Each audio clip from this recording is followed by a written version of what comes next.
Sud Radio Berkov dans tous ses états. Le face-à-face. Il est parti le 3 octobre 2021, mais tout le monde le connaît, tout le monde s'en rappelle, et même ceux qui ne l'ont jamais ni côtoyé ni vu savent qui c'est, Bernard Tapie.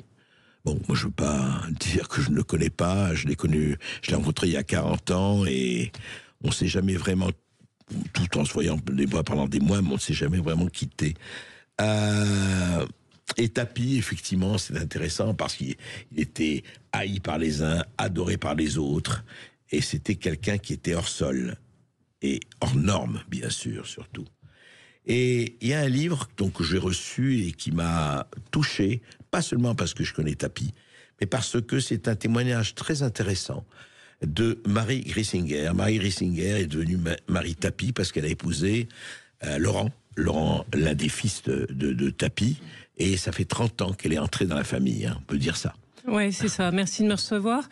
Effectivement, ça fait une trentaine d'années. J'avais 17 ans quand j'ai connu mon mari et Bernard à l'époque, qui n'était pas encore mon beau-père, mais qui m'a vu grandir en fait. Oui, c'est ça. 30 ans, c'est 30 ans. On pourrait dire que vous êtes une pièce rapportée, mais non, vous êtes de la famille, et même maintenant, et puis depuis toujours, je pense. Oui, puis on n'était pas une pièce rapportée avec Bernard Tapie. Soit il vous aimait, et là, il vous incluait dans son clan. J'étais comme une fille pour lui. Soit il vous aimait pas, et bon, vous faisiez même pas partie de sa vie. Alors justement, Marie, racontez-nous, et je veux dire encore une fois, je recommande vraiment ce livre, parce que encore une fois, quels que soient les sentiments qu'on peut avoir, c'est bouleversant, et c'est bouleversant parce que c'est une personnalité, encore une fois, qui est sortie de sa zone de confort depuis très longtemps, qui est, je l'ai dit, hors norme, qui a emprunté les chemins de traverse et qui avait, et ça on peut le dire, joui d'une popularité en France comme on a très rarement vu, en tout cas dans ces temps, dans ce fin de 20e et début du 21e siècle. Il aurait été maire de Marseille, et peut-être plus si affinité, en tout cas les affinités étaient là. Alors qu'est-ce que c'était Marie, de faire partie du clan Tapie? C'était quoi le clan Tapie? C'était le clan dirigé par un patriarche très présent et qui était ultra soudé, sachant que Bernard Tapie ne vivait qu'à travers sa famille, que c'était son socle, son pilier, qu'il revenait tous les soirs à la maison, quelles que soient ses activités, pour être en famille. Donc c'était une espèce de bulle protectrice de faire partie du clan Tapie. Tapie, donc sa femme Dominique, dont on sait combien elle a été importante, et ses enfants, ses petits-enfants d'ailleurs, et le socle. Alors, est-ce que il était, alors à l'intérieur du clan, en famille, il était toujours le Tapie, bravage, tchatcheur, discoureur, et parlant de tout et de rien. Ouais, c'était un hyperactif, donc effectivement, il parlait beaucoup, et toute la journée, il passait d'une activité à une autre, toujours très pris par tout ce qui sont concernés les dernières années, ses procès. Et tout tournait effectivement autour de lui. Et pendant les vacances, on était même obligé de se relayer avec ses amis, tellement il nous épuisait, tellement il était hyperactif. Il fallait que l'un après l'autre, on soit près de lui, parce qu'il parlait toute la journée. Voilà. Oui, il fallait se relayer, quoi. Exactement. Ses copains se relayaient. Ouais, il y avait qu'en cuisine où c'était un peu plus paisible pour nous, parce que ça l'occupait beaucoup. Il passait des heures à cuisiner. Il adorait ça, je crois. Hein, il adorait ça. Il adorait régaler ses amis et sa famille. Ce qui est d'ailleurs un signe de générosité certain. Oui, c'est vrai. Mettant son tablier, etc. Voilà, mettant son tablier, allant faire son marché, préparant sa paella pendant des heures. Moi, j'étais coincée entre une mère pied-noir qui cuisinait aussi énormément et Bernard Tapie. Vous imaginez, les deux se faisaient une compétition de tous les diables pour être le meilleur cuisinier. Donc voilà, c'était des années très sympathiques et très familiales. Et vous en profitiez, bien sûr. On en profitait tous, mais on finissait le week-end sur les rotules, parce qu'on passait de la mère pied-noir à Bernard qui se tirait la bourre sur la cuisine. Et alors justement, vous, et quand vous avez Vous avez rencontré Laurent, vous l'avez épousé, vous aviez entendu parler sûrement de Bernard Tapie, mais vous aviez déjà des a priori ou pas du tout? Moi, je venais d'une famille qui, a priori, n'aimait pas spécialement Bernard Tapie. Mes parents étaient plutôt de droite, ils aimaient Raymond Barre. Enfin, vous voyez, ils trouvaient que Bernard était un peu matu vu, donc ils n'étaient pas forcément emballés de cette liaison au départ. Et puis, c'était un monde tellement différent du nôtre. Moi, j'avais une mère professeure, un père océanographe. J'ai grandi en Polynésie, là où j'ai rencontré mon mari. Donc, ça les effrayait un peu en réalité. Ah ouais. Ouais. Oui, c'est vrai qu'ils étaient, lui universitaire, c'est ça. Voilà, c'est ça. Ouais, chercheur océanographe. Ouais, c'est ça. Et donc des a priori pas hyper positifs, mais après, mon père, qui pourtant était le plus récalcitrant à ce que je me mette avec Laurent Tapie, les années qui ont suivi, après avoir connu Bernard, était le premier à le défendre dans les dîners, puisque vous savez bien qu'il fallait défendre souvent Tapie dans certains milieux. C'est un grand objet de discussion. Voilà, exactement. C'est vrai, et sujet de discussion. Mais alors justement, qu'est-ce que vous avez, alors intéressant, qu'est-ce que vous avez appris, qu'est-ce que, au fur et à mesure, donc du quotidien, de la famille, etc., il avait un côté saoulant, mais il avait un côté très séduisant. Comment vous l'avez apprécié au fur et à mesure? Moi, j'ai eu le sentiment au premier abord que c'était quelqu'un d'insupportable. Et à 17 ans, j'étais assez insolente, donc je lui répondais systématiquement. Je le reprenais parce que je trouvais qu'il était un peu brutal dans ses propos et très directif. Donc on a eu des relations très tendues au départ. Ah ouais. Vous avez un exemple? Un exemple, ça l'agaçait parce que je débarquais dans la famille, donc et que je lui prenais son fils, alors qu'il avait une relation fusionnelle avec son fils. Ils regardaient le foot pendant des heures tous les deux. Et moi, j'arrivais et je voulais récupérer mon petit ami à l'époque et partir et qu'il ne passe pas sa vie avec son père. Donc ça, déjà, ça le mettait hors de lui. Et à tel point qu'à un moment, on était tout jeune, on a quitté le domicile familial parce que Bernard adorait avoir ses enfants dans la même maison. Et ça a été la première étape vers plus de respect de sa part à mon égard.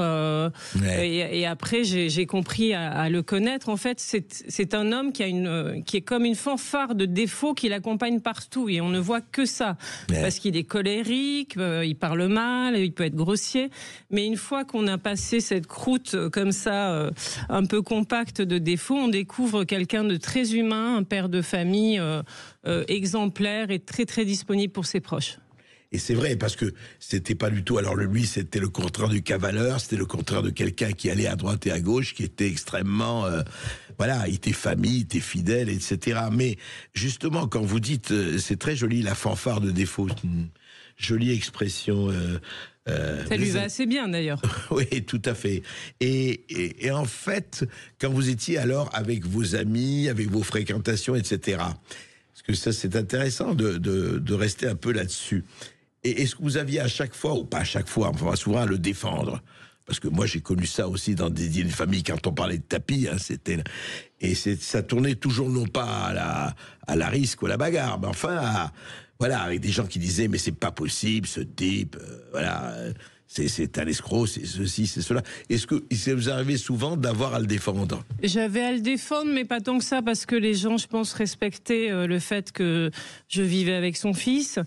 J'avais à le défendre, et encore aujourd'hui, on en parle, mais j'ai l'impression qu'avec les années, et surtout avec la maladie, il a eu plus de fans que de détracteurs. C'est clair. Ouais. Mais de toute façon, les gens l'ont vraiment admiré durant son combat contre le cancer. Mais je dois dire que même à l'époque, avant le cancer, il avait plus de fans que de détracteurs.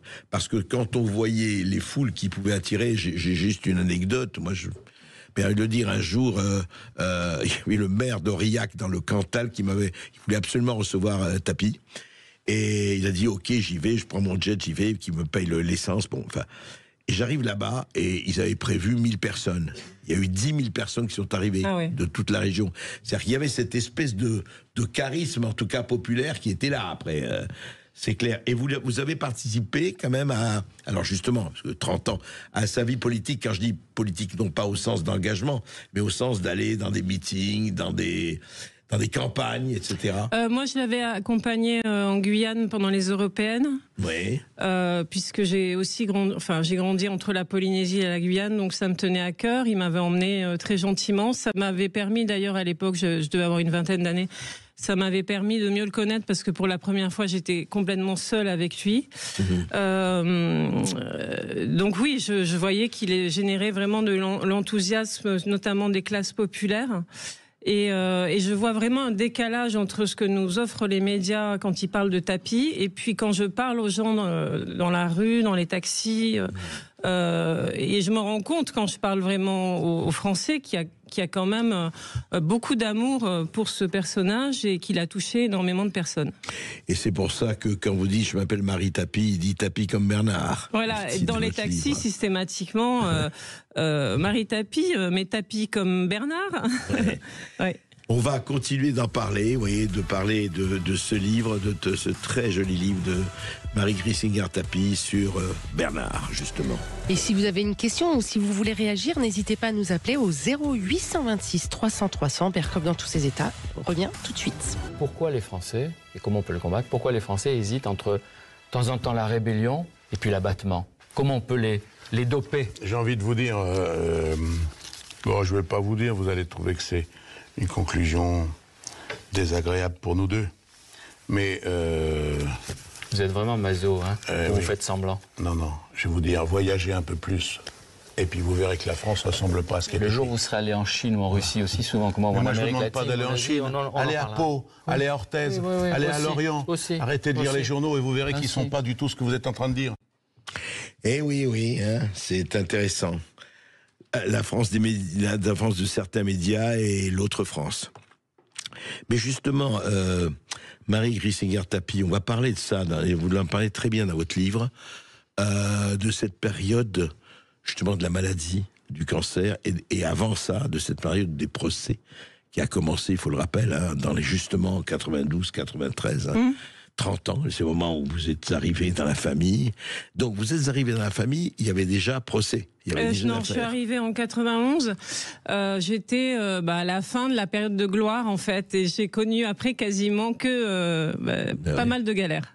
J'ai vécu le chaos qu'ils ont vécu, et lui a vécu 27 ans de procédure. Hein. 27 ans de procédure où du matin au soir, je l'entendais parler à des avocats, se battre, anticiper. Il avait toujours 3 coups d'avance parce que même si on avait l'impression qu'il y avait des temps morts, lui, il était déjà en train de préparer ce que la partie adverse allait faire et d'anticiper bien à l'avance, à tel point que les avocats étaient souvent dépassés par le personnage, son intelligence ultra rapide, brillante. Il était tout le temps, pendant 27 ans au quotidien dans ce combat-là. Et puis ensuite, le combat, évidemment, contre le cancer. Et vous pensez, comme d'autres, mais c'est vous, parce que vous êtes au cœur du réacteur, c'est comme on peut dire, du réacteur de Tapie, vous pensez que la maladie est intimement liée à ces problèmes judiciaires avec Adidas et compagnie? On a cette conviction-là. Je crois que les cancers de l'estomac, c'est souvent lié, enfin je ne suis pas médecin, mais c'est ce que des médecins nous ont dit, c'est souvent lié au stress, sachant que Bernard ne buvait pas, ne fumait pas, faisait du sport, avait une vie très très saine. Oui, mais ça a commencé par la joue. Moi, je me rappelle quand il m'a envoyé des photos de sa joue, où il avait dû... c'était le tout début. C'était le tout début, oui. Mais je pense qu'il y avait déjà l'œsophage à l'époque qui commençait, ouais. Et donc, et vous racontez très bien dans le livre, je veux dire que ça m'a beaucoup touché, je pense que ça touchera beaucoup de lecteurs, et ça a touché déjà beaucoup de lecteurs, vous en avez des lectrices. Ce combat, comment il le menait, ce combat contre la maladie? Parce que c'est douloureux, c'est terrible, il y a des opérations, etc. Comment il le menait? Comment c'était il le menait surtout, comme toutes ses autres activités, sur tous les fronts. Il a essayé plein de traitements, il a rencontré plein de gens, et surtout, il voulait garder l'énergie. Donc, pour garder l'énergie, il faisait du sport. Il allait à vélo systématiquement à la campagne. En plein Même cancer. malade, même malade, il allait à vélo à la campagne quasiment, jusqu'à quelques mois avant le cancer. Et ce qui était assez admirable, c'est qu'il encourageait les autres malades et sa préoccupation essentielle dans ce combat, c'était de partager ce combat avec les autres malades, de les encourager. Et ce qui est merveilleux, c'est que j'ai eu beaucoup de témoignages de gens qui montraient à leurs proches malades du cancer les vidéos de Bernard Tapie pendant son cancer, qui voulait dire aux autres, gardez votre énergie, bougez. Et alors lui, il allait encore plus loin, il ne voulait pas prendre d'antidouleur. Parce qu'il était convaincu que ça coupait l'énergie et que le corps était plus combatif sans antidouleur. Donc, mais ça devait être quand même terrible. Donc il était extrême comme toujours. Il était extrême. Oui, effectivement, c'était terrible parce qu'on attendait qu'il hurle de douleur pour pouvoir lui mettre de la morphine. Ouais, c'est ça qui est. Et vous étiez tous, enfin la famille se relayait, j'imagine, quand c'était à l'hôpital ou chez lui d'ailleurs. Il voulait pas aller à l'hôpital, il ne voulait pas être branché aux perfusions parce qu'il supportait pas d'être attaché. Il ne voulait pas d'infirmier à domicile, donc oui, la famille se relayait, mais c'est quand même son épouse qui était là la plupart du temps. Oui, bien sûr, Dominique. Qu'il appelait son roc de Gibraltar. Exactement. Son Gibraltar. Et puis la religion a beaucoup participé à ce combat. Alors justement, il était croyant. Il a toujours été croyant et ça a pris une ampleur encore plus importante pendant la maladie où il s'est fait accompagner durant la dernière année par un pasteur. Marcel, qui témoigne, qui raconte dans le livre de ces derniers mois passés avec Bernard Tapie et des discussions qu'ils avaient tous les deux. Et alors c'est très drôle parce qu'avec Bernard Tapie, rien n'est normal, rien n'est monotone. Donc Bernard était catholique. Oui, il était catholique. Voilà, Bernard était catholique, mais il avait eu l'occasion de rencontrer ce monsieur, Marcel, qui était un pasteur évangéliste. Mais vous savez, les pasteurs qu'on voit au Palais des Congrès ou à la télé, un grand monsieur comme ça qui harangue les foules, etc. Ah, oui. Presque un télévangéliste, quoi. Enfin, exactement, voilà, tout à fait. Et donc c'est avec ce monsieur que Bernard a partagé sa spiritualité pendant la dernière année de sa vie. Donc le témoignage est assez drôle. Il se voyait beaucoup. Il s'appelait tous les jours et il se voyait plusieurs fois par semaine. Vous voyez, c'était vraiment très intense. C'était quoi chez Bernard? C'était la conviction d'une autre vie. C'était, je veux dire, sa croyance. Ça reposait sur quoi? C'était, je ne sais pas si c'était la conviction d'une autre vie, mais c'était un vrai catholique. Ouais. Et il allait à la messe? Très fervent. Non, il n'allait pas à la messe, mais parce qu'il n'aimait pas il priait chez lui. Mais de façon générale, il n'aimait pas les lieux publics. Donc il sortait très très peu, Bernard. On le traînait au restaurant de temps en temps, mais c'était pas du tout un homme qui aimait se montrer en dehors des médias, mais bon, ça c'est autre chose. Et donc il a prié énormément, et puis il était tellement à fond, parce qu'il était toujours à fond dans chacune de ses activités, que même le jour où il s'est fait tabasser à la campagne, vous vous rappelez, son pasteur l'appelle et lui dit: mais Bernard, presque le pasteur perdait sa foi en disant: Bernard, mais le destin s'acharne sur toi, tu es malade, tu te fais tabasser. Et là Bernard lui dit: mais enfin Marcel, tu plaisantes, mais c'est merveilleux, c'est un signe, c'est le jour de Pâques, c'est le jour de Pâques, il m'arrive ça le jour de Pâques, tu ne vois pas que c'est un signe du ciel? Oui, c'est fou cette histoire je me rappelle. Il m'avait téléphoné le lendemain, il m'avait raconté comment Dominique aussi, sa femme, avait été tabassée. Enfin, c'était terrifiant. Non, mais ce qui est quand même impressionnant, c'est que même dans les situations les plus catastrophiques, il voyait du positif. C'était un homme très positif et toujours optimiste, en fait. Et de ce point de vue-là, justement, on lit les choses, effectivement. On peut comprendre que avec le stress et le cancer, comme disaient ces médecins, et quand on se fait de la bile et on se fait du mauvais sang, ça veut bien dire ce que ça veut dire. Mais alors justement, vous parlez de l'avant, et dans votre livre, c'est très intéressant. Vous avez la partie avant, donc, et après, quand il est parti, quand il est mort. Donc il y a 3 ans. Et comment vous avez vécu l'après? Enfin, vous, la famille, etc. Comment ça s'est passé? Parce que quelqu'un comme ça, il laisse un vide. Voilà. Et pas un petit et pas un petit espace. C'était d'une violence inouïe parce qu'il nous avait jamais parlé de la mort, donc on s'était absolument pas préparé, ni affectivement, ni administrativement, puisque vous imaginez qu'on a aussi hérité de toutes ces procédures judiciaires. Bien sûr. Mais ne serait-ce que affectivement, mon mari, jusqu'au dernier jour, jusqu'au dernier soir, quand le médecin lui a annoncé c'est le dernier soir de votre père, il n'arrivait pas à y croire. Il s'est littéralement effondré. Il ne pensait jamais que son père serait vaincu par quoi que ce soit, en fait. Donc, père immortel. Ouais, c'est ça. Ouais. Donc c'est navrant parce qu'on a beaucoup de gens qui font des petits sourires narquois en nous disant évidemment il avait préparé après, il vous a sans doute caché de l'argent quelque part, etc. Et personne ne veut croire que pas du tout. On n'a jamais parlé de l'après, en fait. Oui, c'est intéressant. Non, mais d'autant plus, on va en parler tout de suite après cette petite pause, d'autant plus que beaucoup de gens sont interrogés. Pourquoi Dominique? Pourquoi la famille? Pourquoi il n'y avait rien? Et on va en parler quand même parce que ce sont des questions qui ont été posées. Pourquoi avez-vous le sentiment à ce point d'être persécuté comme s'il y avait Vous un foutez de ma complot gueule, là, ou des pas? médias, Non, des est-ce que vous juges, foutez des de ma politiques? gueule? Est-ce que vous imaginez un seul instant que on essaye de dire le droit? Regardez, c'est ce que j'ai dit juste avant de rentrer. Quand un journaliste ne sait plus quoi dire, parce qu'il est conscient qu'il y a un acharnement incroyable, il dit « mais alors, c'est un complot ». Et nous, comme des imbéciles, on n'a pas envie de dire oui, parce qu'on passe pour des imbéciles. Oui, monsieur, c'est un complot.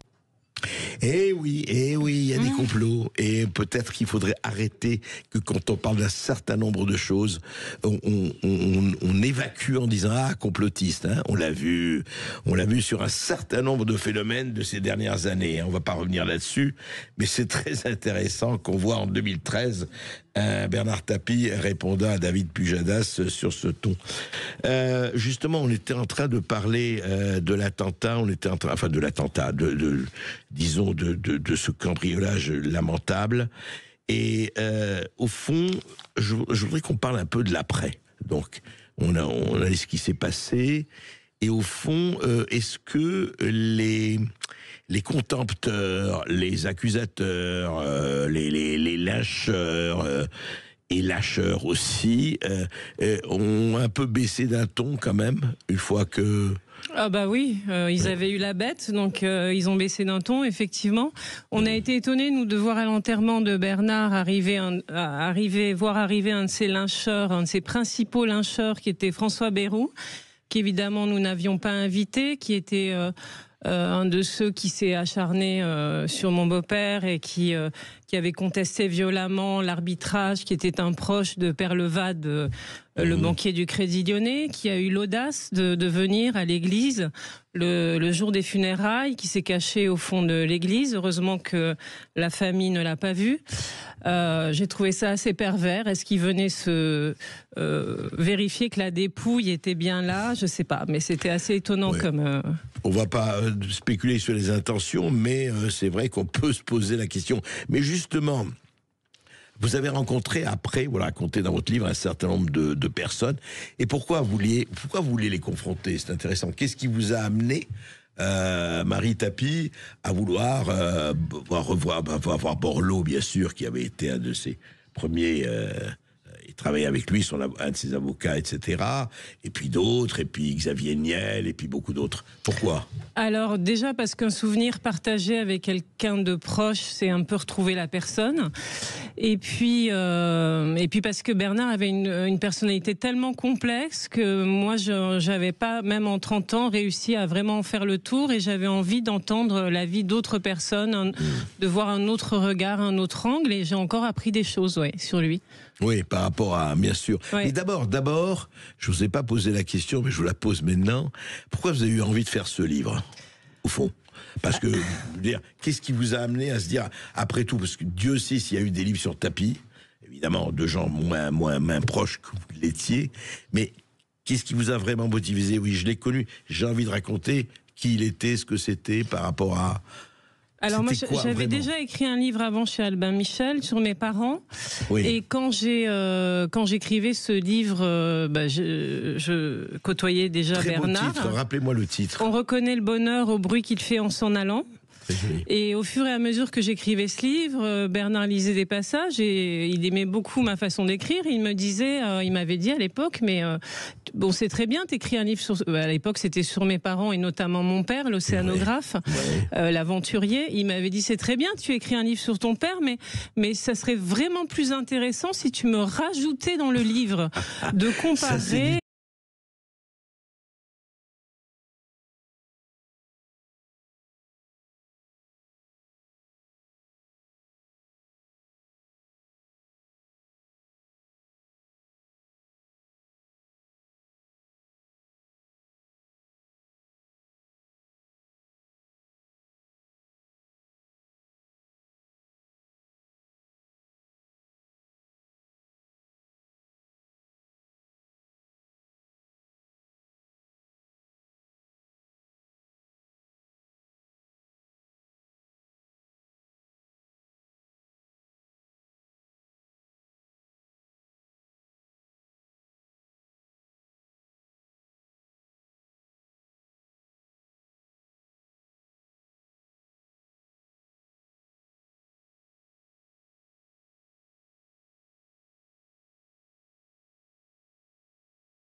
Sud Radio, Berkoff dans tous ses états. Ça fait 15 ans que j'ai raison, et ça fait 15 ans que ça vous emmerde que j'ai raison, parce que depuis le départ, vous avez estimé que je devais avoir tort. Bon, voilà. Alors il faudra vous y faire, vous mourrez avec ça. J'ai gagné 45, plus un peu plus encore. Et vous en êtes content. Et plus ça vous emmerde, plus ça me fait plaisir. Voilà, c'est assez clair. C'est bien du tapis millésimé, comme on dit. C'était face à Patrick Cohen sur France Inter en 2010. Mais enfin, on pourrait passer des heures avec ça. Mais Marie, au fond, avec le recul, disons que le recul, il n'est pas loin, hein, c'est 2 ans, 3 ans. Avec le recul, au fond, on se dit que, vous vous dites, en tout cas, que c'est vrai qu'il y a peu d'êtres comme ça qui traversent leur époque pour le meilleur, pour le moins bon, mais qui laissent... Alors, est-ce qu'il va laisser une trace, au fond? Soyons absolument là objectifs et même de sang-froid, même si c'est plus difficile. Ça laisse une trace ou pas? On dira oui, Tapie, ça a été... Mais est-ce qu'il laisse une trace? Et si oui, à votre avis, lesquels? Ou laquelle? Écoutez, moi, quand je parle aux Français, même avec mon mari, on est très très étonné que son souvenir soit toujours aussi vif et qui, j'ai l'impression que dans la mémoire des Français, il laisse en tout cas une trace très très forte. Et plutôt en général positive, à moins que les gens qui ne l'aiment pas n'osent pas nous en parler, mais et c'est une quoi, trace en fait, c'est quelle trace, c'est quoi? C'est vrai qu'il y a peu de personnages comme lui quand on y pense. Aujourd'hui, je n'en vois pas d'autres. Une trace d'énergie, d'optimisme, de se projeter dans des rêves, une espèce d'élan comme ça incroyable, qui manque peut-être un peu en France, où j'ai l'impression que les gens sont un peu plus abattus maintenant, oui. Ouais. Et c'est ça qui est étonnant, c'est vrai, ou résigné peut-être, et lui c'était pas quelqu'un de la résignation, hein, on peut pas dire. Alors est-ce que c'est pour ça qu'il déplaisait aussi, parce qu'il aimait beaucoup montrer sa réussite, c'était un flambeur, mais pourtant c'était pas un matérialiste, mais je pense que c'était quelqu'un qui... C'est pas l'argent qui le motivait, non, franchement.